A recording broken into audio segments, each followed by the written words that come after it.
A handy with a side of depression. Isn't that the case with all the handies? Pretty much. That PNC, the post-nut clarity of doing something out of impulse. Nothing really attached behind it, just because you want a different feeling. And the fact that nearly a year later I'm still struggling with the same problem. But in this case, this is kind of different. I came about this decision truly impulsively. Within 5 minutes, really within 30 seconds, my mind went to the MPs. So yesterday I woke up at around the average time, 8:30ish for my lifestyle now, unfortunately. I planned on doing something a bit different. I planned on going outside. Going outside for the first time in really days, because I wanted something fresh, a real sense of adventure. Of talking to people, not just talking to anybody. Trying to talk to a woman for the first time in months, really, in person. So I got dressed. I took a shower for the first time in 3 to 4 days. I brushed my teeth, got everything situated, and I went out later than usual because I was reading up on different strategies, different methods. When I don't even really need to be doing that, because when you're starting out, you just need to talk. You just need to go up and say hi. It's a simple thing. I know it sounds weird coming from me because I'm not a reputable source at all. Even though I'm called a lady killer, I haven't killed any ladies. So I spent my time wasting away until about 12:30 p.m. and then I left out. My goal was to go to a predominantly Hispanic area because then I would feel more comfortable making mistakes. Because a bunch of these ladies don't even speak full English. I can say the stupidest things I want to. I can mess up with my words, I can stutter. Would it really matter? No. It's really about the passion. It's about how I'm feeling about the conversation. So I thought that was a perfect place to go. Predominantly Hispanic area. So I get in the train. I walk down to the local grocery store. I think it was an Aldi, actually. Look around. Unfortunately, there's about 10 people there. Seven were dudes. 3 were females. 2 were together. I don't have the balls to do that, unfortunately. And 1, can you guess? Can you guess? Let's just say 1 was not what I was looking for. Okay, so I'm not looking for somebody that's super extreme 10 out of 10. I'm looking for an average looking girl to start off. I need to start off with an average looking female. And I could work my way up. That's what I think anyway. I might be totally correct. Totally incorrect. But there's no this lady, I can't say. Okay, so when it comes to people that are heftier on the bigger side, you can't really see what they truly are until they lose the weight. This is one thing I do like about fat people. One of the many things I like about fat people, actually. I don't mind fat people. Once they drop the weight, they drop the 200, 300 pounds for some of them, they might actually look kind of fly. A bit of swagger, even more than me. Oh yeah, more than me, of course. Not that hard, really. They drop the weight and they're a totally different person. So I would say, let me give it a chance. So in my mind, I'm just contemplating, maybe I should talk to this chick that is on the heftier side. But I'm realizing, I don't think I have the balls. So of course, I walked out. Confidence, dead. Not like I really started with much, but it was lower than it has been in a while. And so I tried going to the 7-Eleven. No one there. Walking around the town, going around the houses. Nobody. And when I say nobody, there's about two or 3 people maybe, 4 even, that I've walked by. But again, my balls, my confidence, my courage isn't large enough for some reason. For some reason, oh wow, of course, yeah. I wonder why. I haven't calibrated to the outside feel in a while, so of course I'm gonna mess up. So I was so discouraged that day, I decided maybe I could grab a drink, a bottle of water, because of course I didn't bring my bag. No resources, nothing, 20% battery on my phone, that's about it. I went to the ATM, put in my card, and tried to check how much I had, because I thought I had spent everything. I thought I only had a couple of cents, a couple of dollars in my bank account, my second bank account. So I checked, and turns out there's actually $400. And what does my mind think of first when I see that balance in my account? I think of getting a rub. A special rub. A rub that I haven't gotten in months. Or a month. Has it been a month already? Yeah. Around a month, which is a long time for me. It usually is around every so weeks, you know? Not too crazy, because I never really had the money to go every single week, and I didn't have the seed to go every single day. But I see that $400 in my account, and I'm thinking, okay, this is the first thing that pops in my mind. I gotta get a handy. And in the area, there's not really many massage spots around that I could just go to, so I look on Google Maps. Not rubmaps.ch, but Google Maps, to see if there's anything in the general area, or any that I've been to prior. And yes, there is. There's one. I haven't told the story for good reason, because that was between my hiatus of 10 months from July to now. And around two months ago-ish, maybe 3, around February, March, I went to the specific area, the same Hispanic area I was talking about, to go with this but middle-aged. I would say this lady is about 55 to 60, potentially. I can't really tell. She uses her own house, I would say, to give out these services to the people that go on either Rub Maps, if it's on there, or just Google Maps. So I go to her house in the middle of pretty much nowhere. I had to take a bus for like 30 minutes to get there. And mind you, I've been here before. I've seen this middle-aged, most likely Chinese lady before. And she calls me, I don't think I could say this, she calls me her baby. It's terrible. Because the age gap is so drastic that she is older than my mother, which is an unfortunate fact. But I didn't care.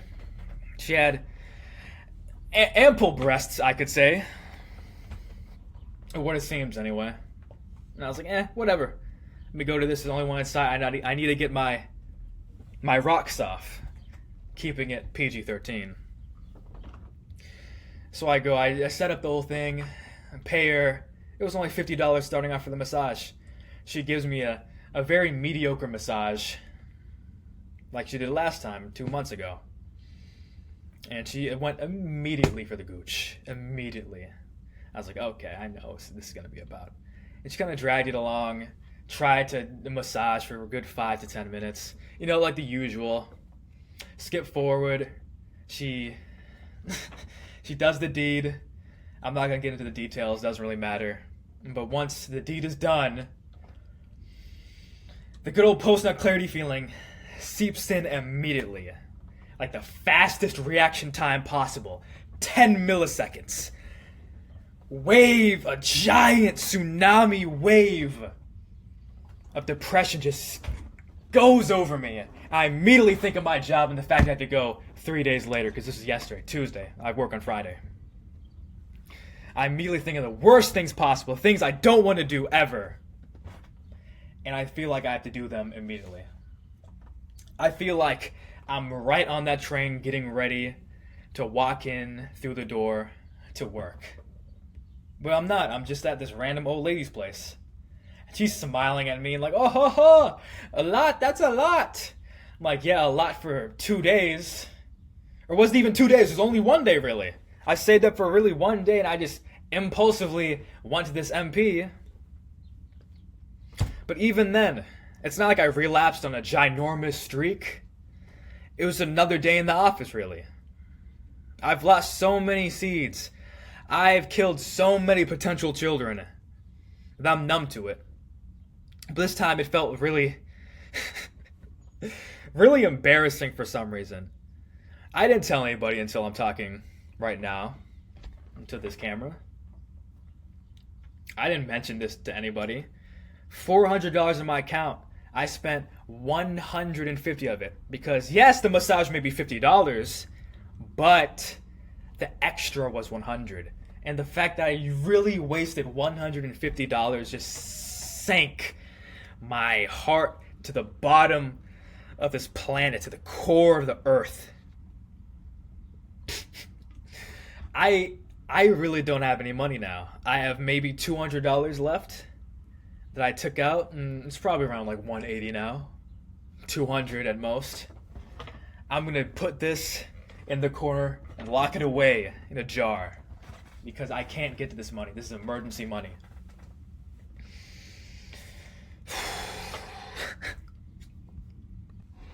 And I joke around. I say that I'm on the brink of destruction. I'm on the brink of roping. Is that the case sometimes? Yeah. Is it the case now?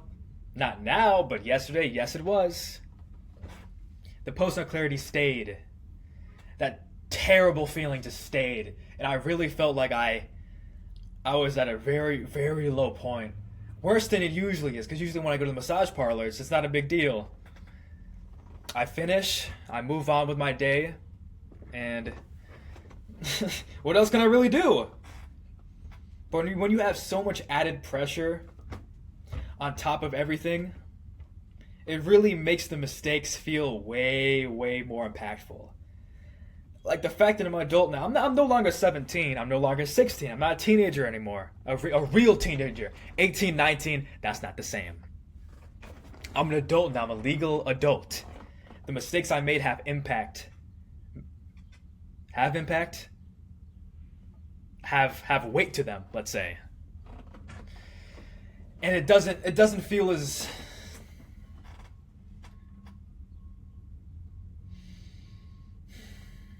innocent. It doesn't feel like, oh, I'm just a kid. I make mistakes. No, these are vital mistakes. These are mistakes that can honestly impact the remainder of the week. Because the confidence is usually at a neutral point for me. It's never high. I'm never confident really anymore. But it's usually at like a decent baseline. So that I can go to work, I can do what I need to do, and I can go back home and sleep. Because that's really all I have time to do. And that's enough. But when I don't want to go to work, that's a bad thing. Because if I don't want to go to work, I don't want to do things that I should be doing. For example, taking a shower. I stopped taking showers for a while. Why? Because I didn't feel I needed to. I'm not going outside. I'm not talking to anybody. Why would I need to take a shower? Oh, lady killer. Hygiene. You should know this. Of course, hygiene. I used to be the hygiene person. Because I had a reason to be hygienic. Now it's so-and-so. Hopefully this does change though. I don't know. I can't predict the future now. What am I fighting for? I can find around 2 things I'm fighting for. Number 1, moving out. Number 2, not being in the same place I was when I was 15, even though I am pretty much. But as much as this kind of brings me down, it does. I won't give up though. I'm still here. I haven't roped yet. I don't think that's ever really going to happen. Because I always think of something that does keep me alive. Something that does keep me fighting. The fact that it's not too late for me. Too late really is until you're 60. If you're neat and you're 60, then it might be over. But it's too early for me to say, oh, it's over. And if anybody is really watching this, and you're around the same age as me, it's the same thing for you. You really shouldn't have any crazy black pill ideologies. If you're so young, yeah, your life may be pretty bad. Most likely worse than mine, because my life really isn't that bad. Most of the time I'm kind of exaggerating. A bunch of time I kind of think a certain point in my life is bad when it really isn't. I look back and it's like, oh, I needed this. It's a learning lesson. For those who really are going through something, before you make your final decision whether or whether or not you will continue with this life, at least wait until you're 40, 45. If nothing changed until then, what am I to say? What am I to say, really? But just don't give up. Even then, don't give up. It's easier said than done. But you know what I'm going to do tomorrow? Maybe. I'm going to go back out to the Hispanic area. You know what? I might go into a different Hispanic area and talk to people there. And increase that skill by a point. Because that's all I need is just a point. And then every single time I do that, I do get better. People bash this type of work. People bash, oh, pickup artists, oh, cold approach. It's just a skill. Do you really think I'm going to be banging any women? Maybe eventually, but not now.